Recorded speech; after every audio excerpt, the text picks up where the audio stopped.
Good evening and welcome to the show. I'm Sharri Maxon. Here's what's coming up on the program. New polls show support for Anthony Albanese is plummeting, with voters describing him as a beta male and weak on national security. And support now starting to swing behind Peter Dutton. This as Josh Frydenberg considers a comeback. Jeff Chambers is on the show tonight to discuss whether Albanese could lead a one-term government. French President Emmanuel Macron says Australia should lift its ban on nuclear energy. Andrew Carswell and Joe Hildebrand will debate this later in the program. And our exclusive, the Israeli ambassador criticises the Victorian government for refusing to provide police to protect the families of those kidnapped and murdered by Hamas. That exclusive coming up. But first tonight, pro-Palestinian Arts Minister Tony Burke is presiding over a culture of anti-Semitism in government arts bodies and is failing to do anything to stop it. An artist who has shared extensive anti-Semitic content online is representing Australia at a prestigious international arts festival next year.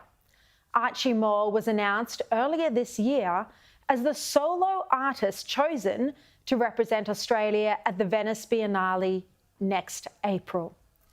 Just 2 days after the October 7 terror attacks, Archie Moore shared a post on his social media that celebrated the terrorists who had slaughtered Israeli citizens at a dance festival and in their own homes. It describes those terrorists invading Israel as Palestinians making an escape from Gaza. The video he shared showed the terrorists entering Israel via hang gliders and motorbikes to commit the terror attacks. Have a look. تم خطف جميع من كان داخل هذه الدبابة جميع من الله أكبر أراضينا المحتلة يا جماعة أراضينا المحتلة يا جماعة بير السبعة يا الله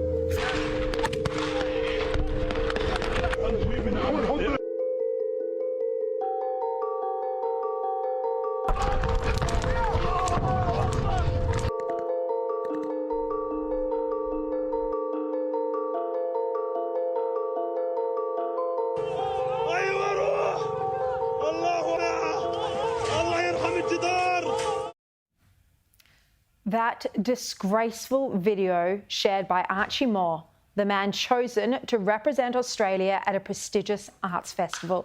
As you just saw, that video said that Palestinians in Gaza, and I quote, made history as they escaped their open-air prison on October 7.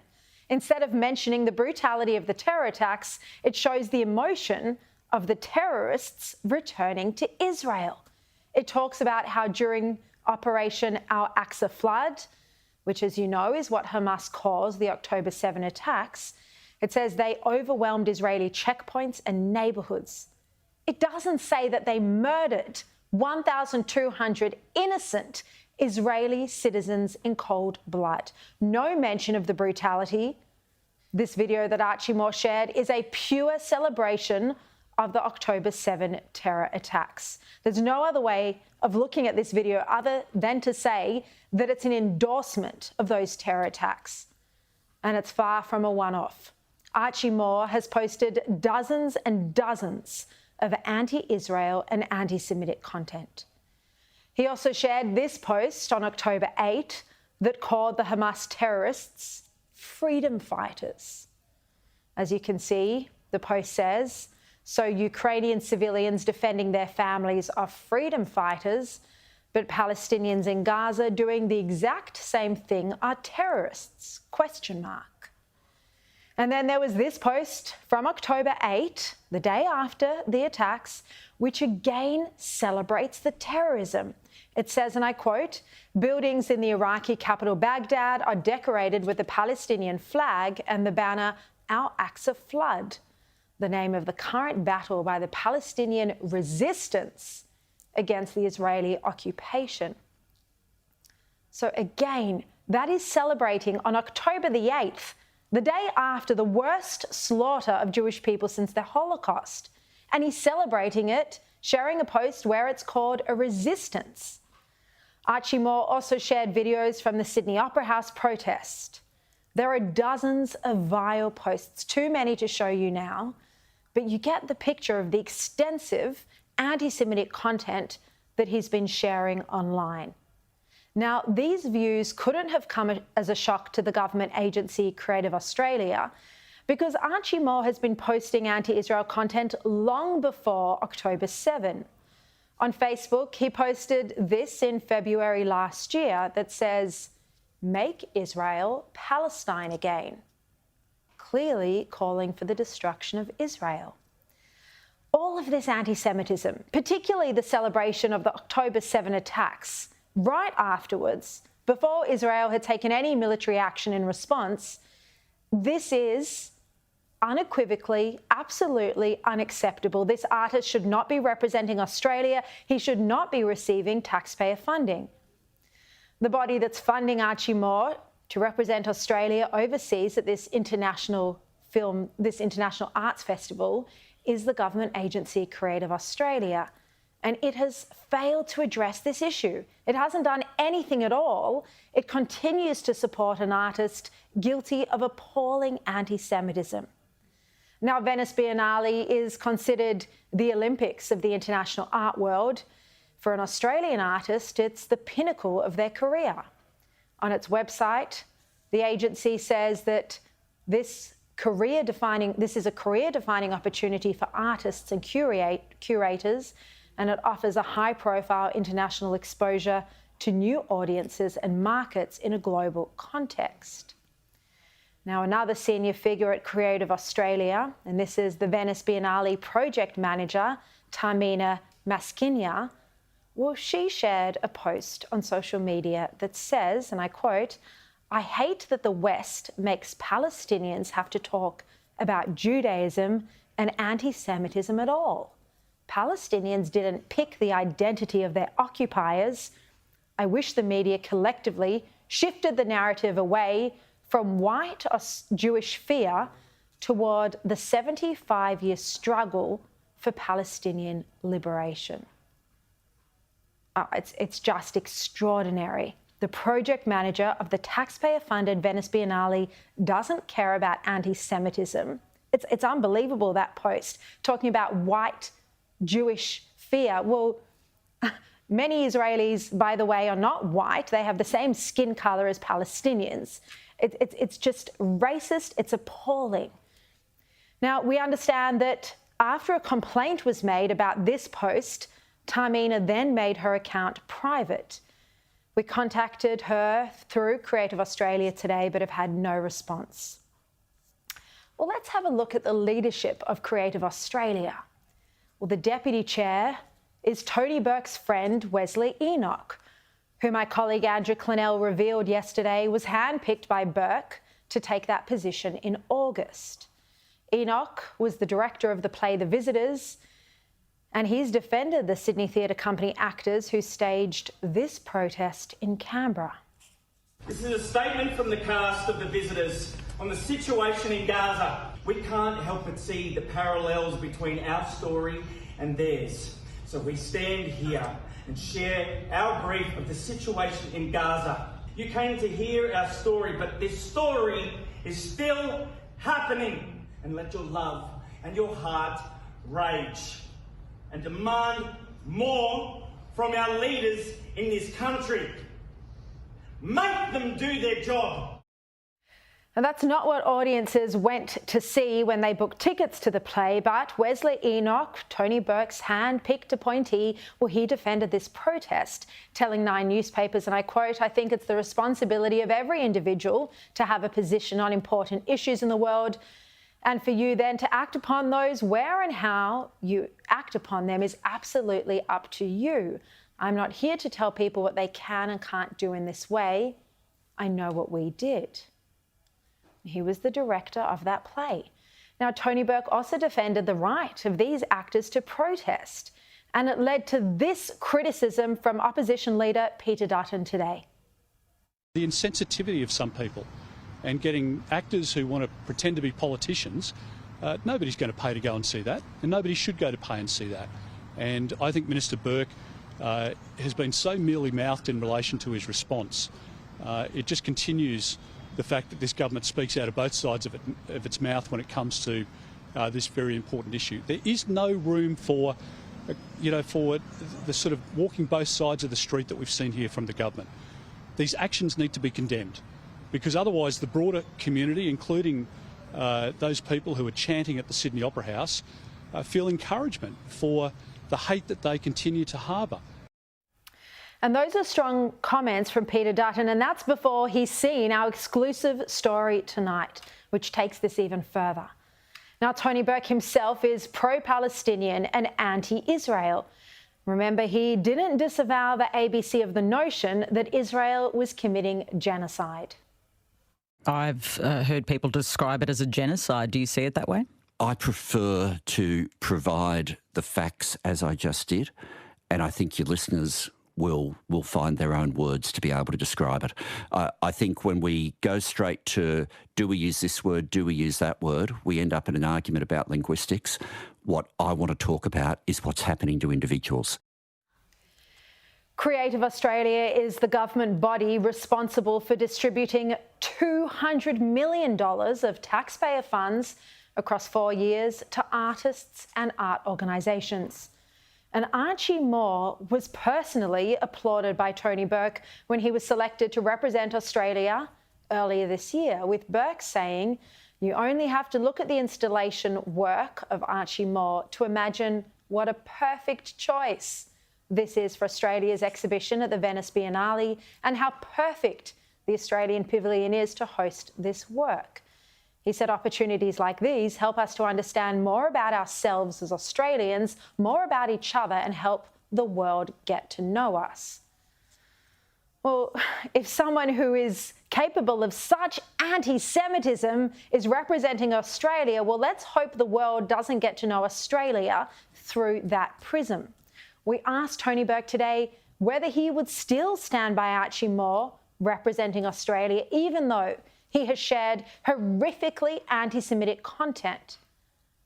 Tony Burke said in a statement, and I quote, "My understanding is these social media posts have been deleted."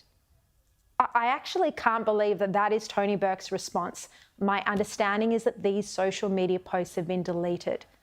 Can you imagine if someone had said similar comments about any other minority or ethnic or religious group? There is no way the government would be standing by them. That video that Archie Moore shared on his social media celebrating the terrorist attacks just a day after they took place, calling the terrorists freedom fighters. It's shocking. How can Tony Burke not have condemned that in his comment to us, just saying they've been deleted? That's not good enough. And Creative Australia and Archie Moore didn't bother responding to our questions today at all. If this were a white artist celebrating the slaughter of Indigenous people, there is no way they would continue to be selected to represent Australia at a prestigious international arts festival with enormous amounts of taxpayer funding. This is unacceptable. This anti-Semitism cannot be condoned by the highest levels of the Albanese government. Australia cannot hold up as our most celebrated artist someone who doesn't share our values, someone who has posted on social media videos that celebrate the terror attacks of October 7, the slaughter of babies, pregnant women, children and mothers. Someone who's called the terrorists who committed these barbaric atrocities freedom fighters.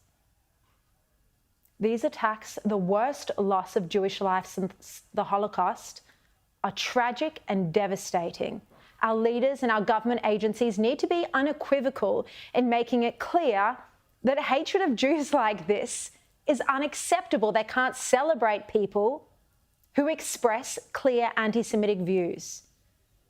Our leaders and our government agencies understand that other forms of racism are unacceptable, and yet they're condoning anti-Semitism. Creative Australia failing to take action against those who've shared racist content against Jews, despite being made aware of it through complaints. And this is the more important question. What culture is Tony Burke fostering in his government agencies? Why is he presiding over an organisation where his own handpicked leadership is anti-Israel and senior figures are openly sharing anti-Semitic content? If Tony Burke isn't strong enough to stop this blatant anti-Semitism, and he's clearly not, then he doesn't deserve to be in his position as a federal government minister, just like Jeremy Corbyn was rightly rejected by the British public. Well, the Prime Minister is wrapping up the year with the final sitting week of Parliament for 2023, and two polls have been appalling for Anthony Albanese. First, Redbridge gathered soft swing voters from Queensland and South Australia. It was on the front page of the Sunday Telegraph yesterday, as you can see, and it gave a review of the Labor government, with the Prime Minister called weak and ineffective, missing in action as Australians struggle with rising costs of living. It called him a beta male. Then a Resolve poll published in the Sydney Morning Herald today found that when voters are asked to name a better leader and party to manage immigration and refugees, 33% sided with Peter Dutton, only 22% named Albanese. Well, joining me now to discuss this and the rest of the day's top stories is the Australian's chief political correspondent, Jeff Chambers. Jeff, these are appalling polls for Anthony Albanese. He's clearly ending the note behind. There is starting to be speculation that he could only lead the government for one term. How realistic do you think that is? Hi, Sharri. It's not uncommon for governments to suffer a mid-term slump, but the sheer volume and bottleneck of issues and really sensitive issues for Labor around national security and economic management in relation to the cost of living crisis is really biting hard. And a lot of that pressure is being, and criticism is being directed at the Prime Minister. So those focus groups that you discussed, that's coming up in both of the major political parties' own focus groups. And there's a lot of pressure building internally for some sort of major reset or a restructure in terms of how the government does business. And also potentially there's still some chattering around about the need for a ministerial reshuffle. So I think that the government will get through next week. So they'll wrap up Parliament this week, trying to get through the security legislation. And then next week is the release of the migration review and MyEFO, the mid-year budget update. Then they'll go away over the summer break, hoping that that the management of natural disasters holds up, and then they'll just go full court press in relation to domestic issues heading towards the May budget. Yeah. Well, let's just zero in a bit on these new laws for the released detainees that the government is scrambling to pass before Parliament breaks up for Christmas. These are modelled on similar laws for high-risk terrorists. The Albanese government proposing laws that could give the High Court the power to jail the most dangerous among those of the freed immigration detainees. But Jeff, would these laws apply to all of those who've been released after the High Court decision, or just a select few?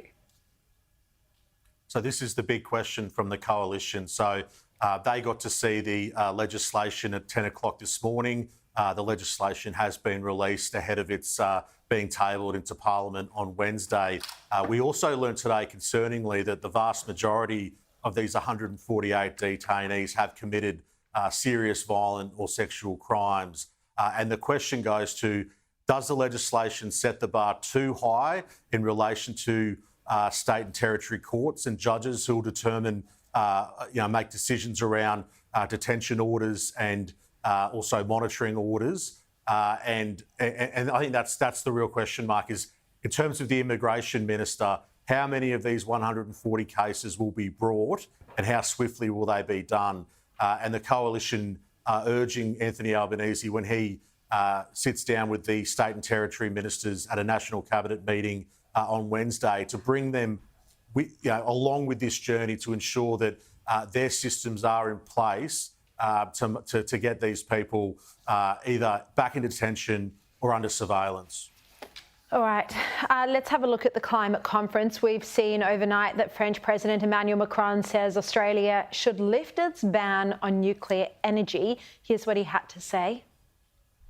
I hope that you will manage to lift the ban. I mean, nuclear energy is absolutely a necessity to succeed. Yes. For carbon neutrality in 2050. Most certainly. I mean, now it's with the control of international make agency and with the best possible regulation. I think this is a fair and a good decision to relaunch nuclear capacities. So, Jeff, Australia has supported a pledge from the COP28 Climate Summit to triple global renewable energy capacity, but Australia didn't sign up to the commitment by 22 other countries, including US, Canada, Japan and the UK, to triple nuclear energy capacity by 2050. Does it look like Australia's increasingly out of step when it comes to nuclear? Well, Joel Fitzgibbon, the former Labor minister, is also over at COP, and this morning he posted a long explanation as to why the prohibition on nuclear energy or the ban should be lifted. We've spoken with other senior Labor figures who agree.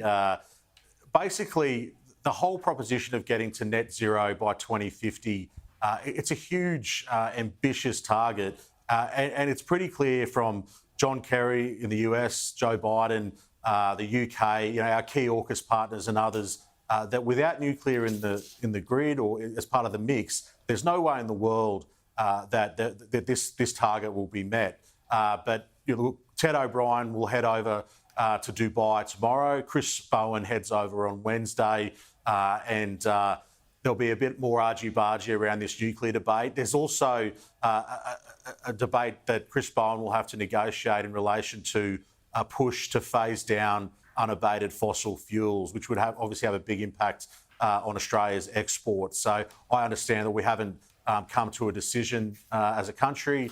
That will happen over the next week towards COP wrapping up on Tuesday. Yeah, all right. Jeff Chambers, thank you so much for joining me as always on a Monday.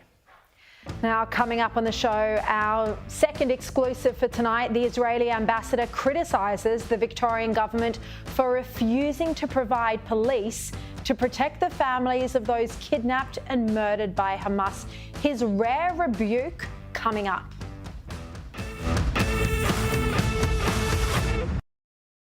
Welcome back. The Israeli ambassador has taken the extraordinary step of publicly condemning Victorian police for their failure to protect the traumatised families of Israeli hostages and victims when they visited Melbourne last week. Tonight, I can exclusively reveal that the Israeli ambassador, Emmanuel Macron, repeatedly requested that the Victorian Police Minister, Anthony Albanese, send a police presence to the Crown Plaza Hotel where the families of those kidnapped or murdered were staying. This request came after it's suspected that someone at the hotel leaked that the Israeli delegation was staying there, and then they came home after a function to this vile protest, not outside the hotel, but inside.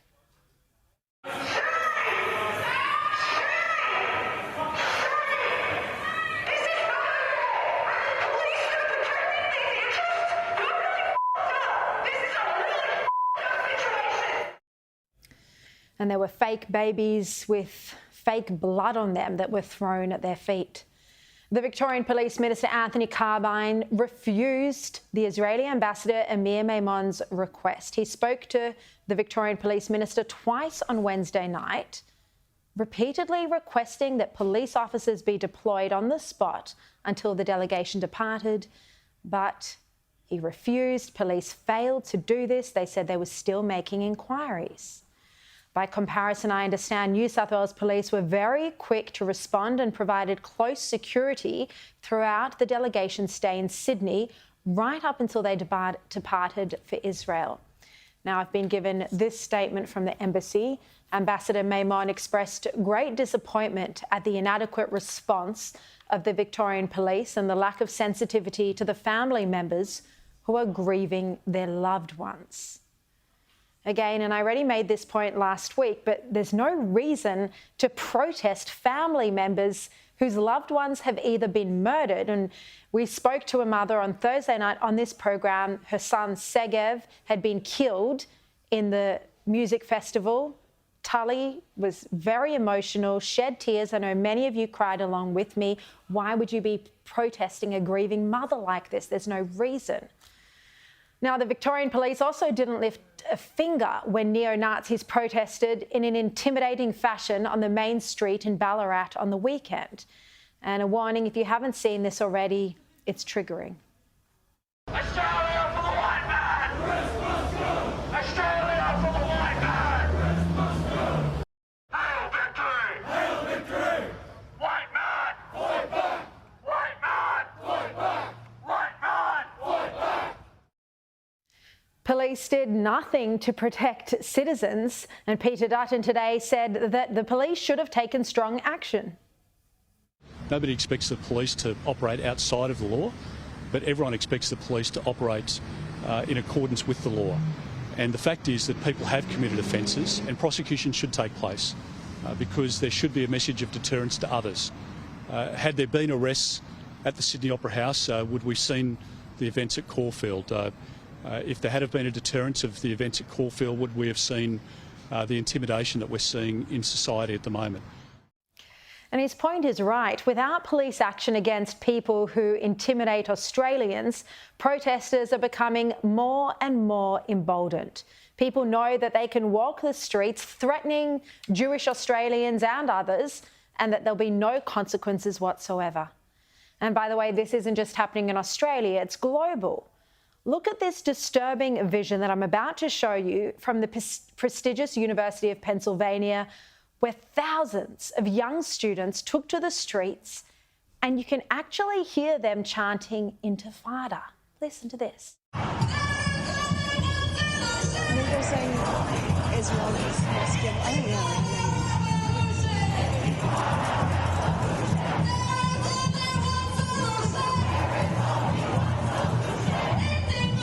This is insane. Now, the definition of intifada is a violent uprising, and it's historically included acts of terrorism. The fact that students are chanting this anti-Semitic nonsense is a very sorry state of affairs. There's a large number of Jewish students at UPenn University. CNN has reported that a Jewish legal rights advocacy group has alleged the University of Pennsylvania has violated federal civil rights law by allowing discrimination against Jews. And complaints have been already filed, not about this protest, but before it, with the US Department of Education, that the university has failed to keep Jewish students safe and are letting Jewish discrimination run rampant. The university is said to have become a hostile environment for Jews, with anti-Semitic messages projected onto university buildings.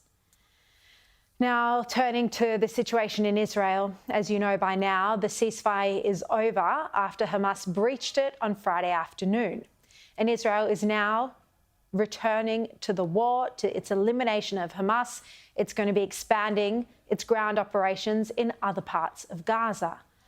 French President Emmanuel Macron says the goal is too broad. He says the destruction of Hamas could take a decade of fighting. And US Vice President Kamala Harris has also come out against Israel, urging Israel to do more to protect Gaza civilians, saying too many innocent Palestinians have been killed. Now, Qatar, who played a key role along with the US in brokering the peace deals or the temporary pause in fighting deals between Hamas and Israel, well, Qatar's now calling for an international probe into Israeli war crimes in Gaza. Now, with all of this international condemnation, we turn our attention to Australia. And 500 of Australia's leading lawyers are insisting to the Prime Minister that Israel has a responsibility to defend itself.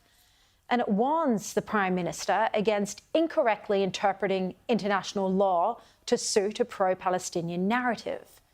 Joining me now are two of those 500 lawyers, Barrister David Knoll and International Law Professor Gregory Rose. Welcome to the program. Thank you both so much for joining me. David, starting with you, why was it so important to write this letter? Look, it's important because what we're seeing is a lack of clarity through the fog of war.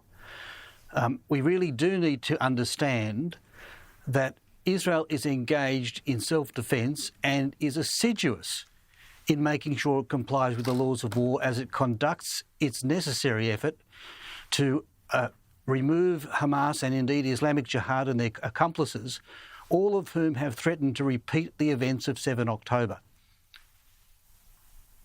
Look, Gregory, we keep hearing these demands for a ceasefire. On the surface, it sounds peaceful, but really, don't these calls for a ceasefire just mean that Israel should back off and let the terrorists thrive when we know that Hamas leadership has said that they will continue to attack Israel and Jewish people again and again and again? Sharri, the right of self-defence involves the striking of military targets that are necessary to achieve the self-defence goal. And in this instance, the striking of Hamas targets is necessary for Israel's self-defence. So if we analyse it into Hamas's intention and Hamas's capability, destroying the intention is an intergenerational project, but destroying the capability is the objective of this war. Exactly, and ideology is something that's potentially almost impossible to kill off. David, you know, this letter's also directed at the Foreign Minister, Penny Wong. What do you make of her continued lecturing of Israel? You know, she continues to say that Israel should abide by international rules of war, the clear implication that it hasn't been. Look, the implication is simply wrong. And one of the reasons that the letter had to be written is to set out in considerable detail both the facts and the way in which the law applies to the facts. And there have been some pretty senior people having a look at the document before it was released, and we're satisfied that it provides sound and reliable advice to the Foreign Minister.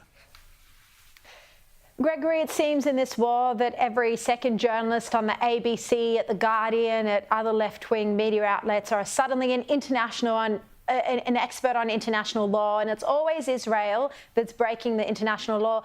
Curiously, there's never any mention of Hamas being guilty of war crimes. You know, what do you think about the media bias when it applies to international law?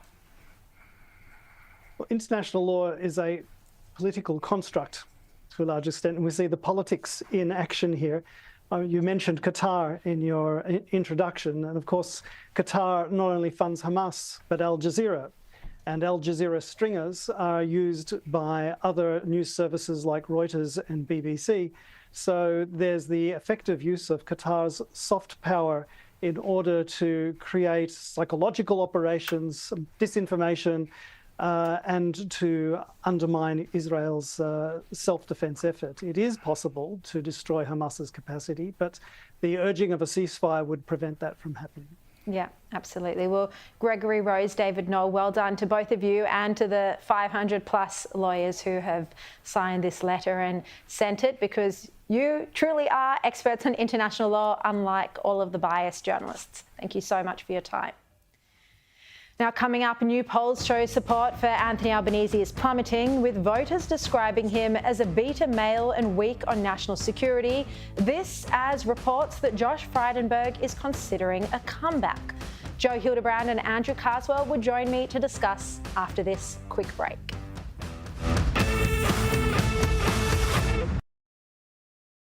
If you're just tuning in, here are tonight's top 5 stories. Labor MP for Dunkley, Peter Murphy, has died at the age of 50 after a very public battle with breast cancer.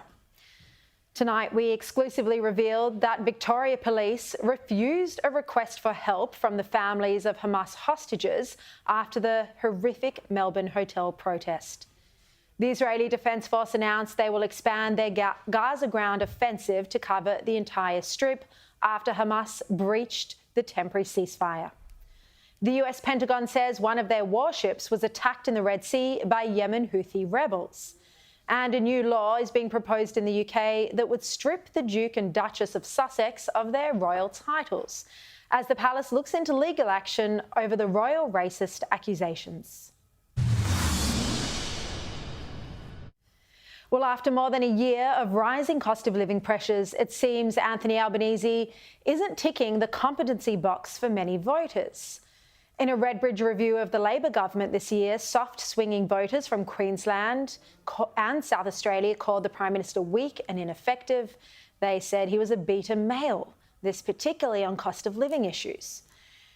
And then another poll today in the Sydney Morning Herald again showed that support for Peter Dutton was rising while Albanese was losing voters. Meanwhile, media reports in the Sunday Telegraph speculated that former Treasurer Josh Frydenberg is considering a comeback and that he's been sounding out colleagues, with private polling showing that he could beat the Teal Monique Ryan in his old seat of Kooyong. Well, Sky News contributor Joe Hildebrand and Director of Headline Advisory Andrew Carswell join me now to discuss.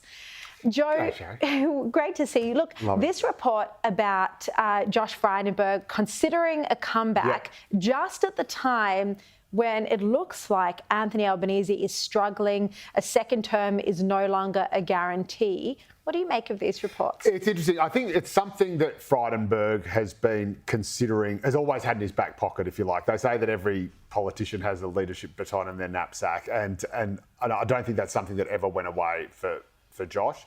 I think, to be honest, the rise of anti-Semitism has had a huge role to play in his thinking. I think that's made him think, all right, this is actually a time for public figures to step up and to fight the good fight and to reshape society. He's, of course, the son of refugees from the Holocaust, so he knows all too well how these things can escalate very quickly. So that has very much moved him, and I know, I've obviously been in contact with him, like I have a lot of other members of the Jewish community, about how worried they are about this rise.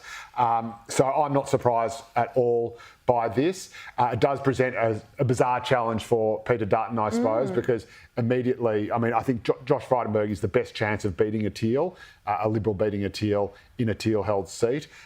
He's also probably a more Teal-friendly leader as well. Peter Dutton has pretty successfully, I think, blown a hole in the side of the Albanese government over the voice and cost of living stuff. But whether he can actually turn that negative for the government into a positive for him, and again, that structural problem with the Teals holding all those touchy-feely, la-di-la, very, very rich, wealthy donor seats is another story. Andrew Carswell, what's your take on all of this? Because clearly Anthony Albanese is really struggling, not just in the polls, but you can see it anecdotally from voters. There've been so many scandals. He now appears weak on national security after this debacle that was originally sparked by the High Court, but their inept handling of the fact that there were now criminals, sex offenders, murderers walking the streets. At the same time, Peter Dutton, of course, has been very strong in anti-Semitism. Josh Frydenberg, also behind the scenes, not just publicly, but within the Jewish community, has played a very big role in helping to fight this anti-Semitism. How do you think all of these moving parts could fit together? Yeah, I certainly think, Sharri, that the spiral has got a long way to go here. We're not yet at the bottom in terms of Anthony Albanese's slump in popularity. And there's nothing that I've seen in the last 2 or 3 weeks that would give me confidence that they are able to arrest this slide in popularity. In fact, quite the opposite. And the thing that this government has got working against it now is the perception of incompetence. They incompetently managed the Voice campaign. Not necessarily the policy, putting that policy aside, but they were incompetent in the way that they campaigned for the Voice. That's strike number one. The second strike on incompetence is the way that they have handled the immigration saga in the last 2 or 3 weeks. That is a huge incompetence strike against their name.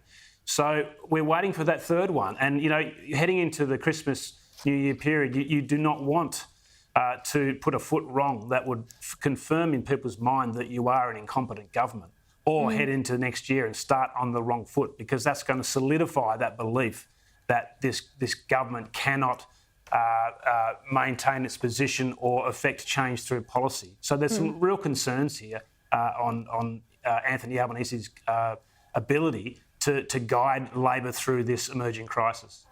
I mean, Joe, I think the problem is that the perception is now starting to settle in that Anthony Albanese is out of touch with the battle people are facing on cost of living. First, it seemed like he was too distracted with the Voice. Then the Voice referendum was finished and he, couldn't stop travelling overseas. It just doesn't seem to people who are really struggling with 13 rate rises that he gets it. Yeah, I think it is a perception problem more than an actual problem. But in politics, of course, perception is everything. So in a sense, it doesn't matter.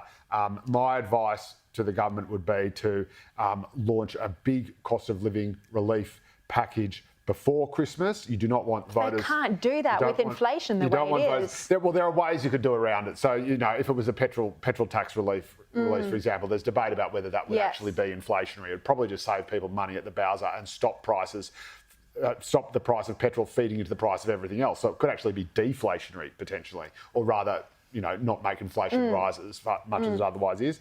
I think the government has been saved or aided very much by the fact that it looks like we have seen the last of the rate rises in November. There won't be one in December. Indeed, there probably won't be one tomorrow, we hope. And there probably won't be any more. That seems to be what most people are saying. So that has given the government some breathing room. And I think if the government tackles cost of living and is seen to be tackling cost of living, which I think it must do with something like petrol tax relief or something similar, maybe an accord with supermarkets to get them to bring prices down. If it does that, then I think a lot of its other problems and perceived incompetencies will melt away. They won't seem as bad if you get the cost of living stuff right. Well, you mentioned supermarkets. Andrew, the Senate is announcing that it will be investigating supermarkets, looking at how to get prices down. I mean, this is one clear area. Every family does a weekly grocery shop, particularly school lunches. And, you don't need to be a mathematician and look at the official figures to know that the cost of the most basic things, butter, cheese, eggs, has just exploded. Yeah, it's certainly starting to hurt. And it's particularly as we head into Christmas, I think people are scaling down Christmas as much as possible this year and scaling down holiday activities as well heading into the new year. So the bite is really there. I'm generally all for Senate inquiries that look at potential competitive behaviours between companies and whether there's any cartel-like behaviours. I'm all for that generally, as long as this doesn't become a show trial where senators grandstand and get the baseball bat out on companies. Isn't that all they ever do, Kazi? That's all they ever do. It is entirely frustrating. It's the perception. It's the perception that they're taking the baseball bat to the big end of town, and it doesn't really affect any change. So we do need the spotlight on this area, but as long as it's for the right reasons and the right outcomes. And can I just say, there's actually an opportunity for the supermarkets to sit down with government and with unions and to actually say, all right, what can we do to put pressure on prices? Comes down to their profits, though. No, but you could easily have an accord because companies are really worried about their brands at the moment as well. We've seen what happened with Optus, seen what happened with Qantas.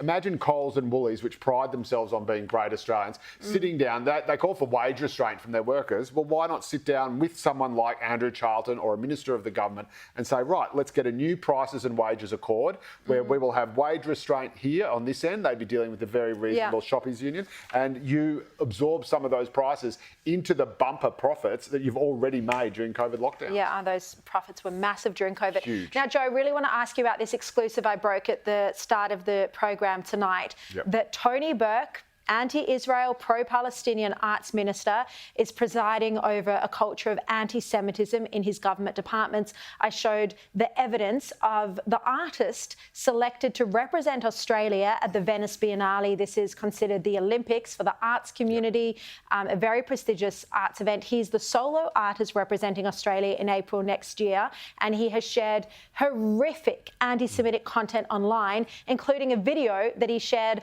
on October 8, the day after the terror attacks, which celebrated those terror attacks, called the terrorists freedom fighters. It's absolutely absurd. And I think part of the problem is that anti-Israel sentiment is so baked into the cultural left and indeed the arts community, which is often the same thing, that people don't even realise the giant red line that they're crossing as they're crossing it. And this might not necessarily extend to their own views. It looks like this artist has some pretty extreme views that are absolutely abhorrent, but it also extends to the sort of people who think, well, okay, this is all right, this is just freedom of expression, or this is okay because, I mean, since when did the celebration of rape and murder represent freedom of expression? Never. I really don't know. And yeah, the posts that you showed, I was unaware of them. I would hope for the government's sake that it was unaware of them and that will act very, very strongly and decisively. No, but that's the thing. It's horrific because I put questions to Tony Burke today, and instead of coming back and saying we're going to review whether this person still represents Australia,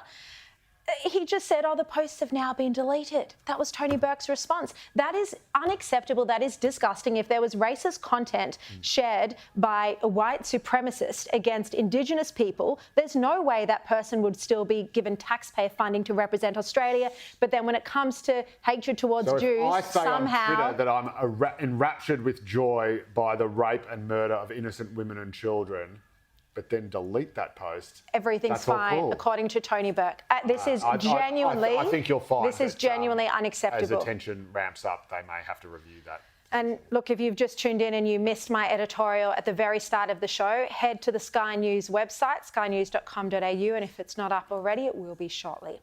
Andrew Carswell, Joe Hildebrand, thank you both so much. Thanks, and Joe. After the break, Ross Greenwood will give a look ahead to tomorrow's interest rate decision. So stay tuned.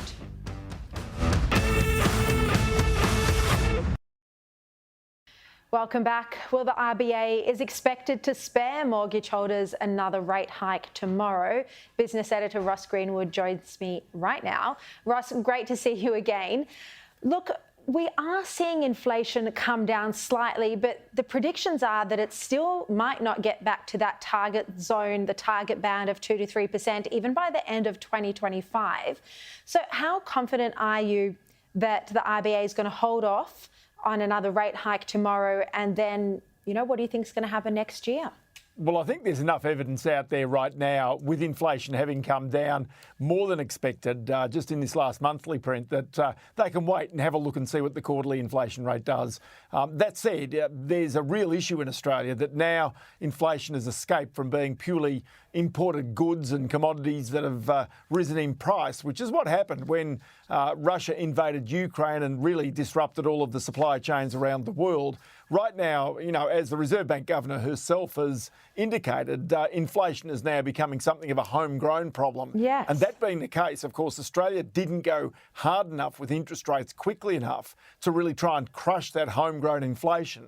Now that that is an issue, which is something that's partly, you know, the responsibility of government, because that comes down to wages policy, that comes down to other goods pricing in terms of supermarkets that you've already been talking about.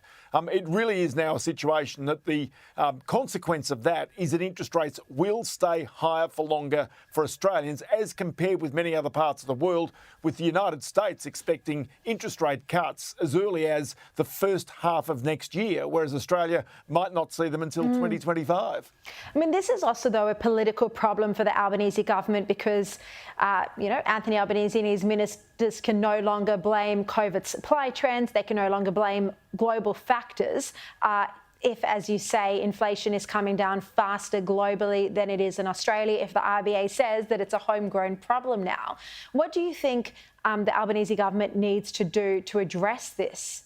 Well, it's partly going part of the way already, and effectively by really cutting some of the infrastructure projects or the funding for those infrastructure projects, but it really doesn't affect it all that much, because if it was actual projects that were simply not going to go ahead, that would take pressure off wages, that would take pressure off materials. But the fact is what they've done is cut, you know, sort of grants that they were to give to the states. So the states are already committed to many of those infrastructure projects.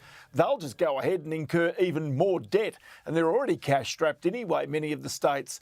But then on top of that, what the government is going to be very careful to do ahead of the next election is to not go out and provide enormous cost of living relief, which it will be tempted to do because remember its budget is in surplus right now. Now, it won't stay there forever, but the reality is that you understand for political reasons, this government ahead of the election is likely to spend more money to try and spend its way back into office.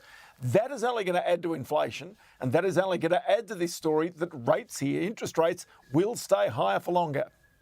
Look, there's also this really interesting story in The Australian today by Tom Jucevic that this influx of 10,000 foreigners a week into Australia is hindering the RBA's ability to read inflation trends. Can you explain this to us? Yeah, well, the fact of the matter is if you've got a lot of people coming to Australia, what do they tend to do when they come here? Well, they rent homes or they buy homes, and that adds to the pressure or the inflation of those homes. They then go and buy furniture, which again adds to inflationary pressure because it doesn't take demand out of the economy, it's adding to it. So while those people are being brought to Australia to add to our workforce to try and take pressure off wages, the reality is that the spending that they do when they arrive here, and even this includes foreign students who, of course, who have got to set themselves up here in Australia, it actually adds to the spending, adds to the demand, and doesn't take the pressure off inflation, which is all that the Reserve Bank is trying to prevent by raising interest rates as high as they have. So this is the reason why its own picture of the strength of Australia's economy is in some ways really clouded by the strength of the number of migrants and the new people arriving here, and in particular that includes the foreign students that are coming to Australia. Yeah, and you know, you've mentioned that it contributes to this housing supply issue, particularly the rental crisis. But I mean, it also this high immigration path that the Albanese government has chosen, to an extent, it masks the true state of the economy, doesn't it, Ross? Because it technically keeps us out of a recession. Oh, totally. And that's a good thing, right? We don't want to be in a recession because that's not a great thing for the country as a whole. But the fact of the matter is, in many ways, we're being propped up by the spending and by the arrival of those new migrants. Now, long term, that's a good thing for Australia, there is no doubt. But do consider one other thing, and that is if you cast your mind further forward, what happens when you bring in these people is you need more infrastructure. But remember right now what I said, the government's trying to cut back on infrastructure spending. So that causes pressure in other parts of our society. And so if you want more people in the economy, you need more electricity, you need more roads, you need more transport, you need more water for all of those people and more housing. And the reality is right now it's very hard to be able to build that housing because with interest rates where they are, you don't know quite where it's going to end. Yeah. Now, Ross, I was going to ask you about the controversial opinion that I understand you have on Michelle Bullock's comment that Australians aren't doing it that tough, even though we've had 13 interest rates, but we're out of time. It's time now for Peter Credlin. So I have to have that debate with you next time. Thanks for watching tonight.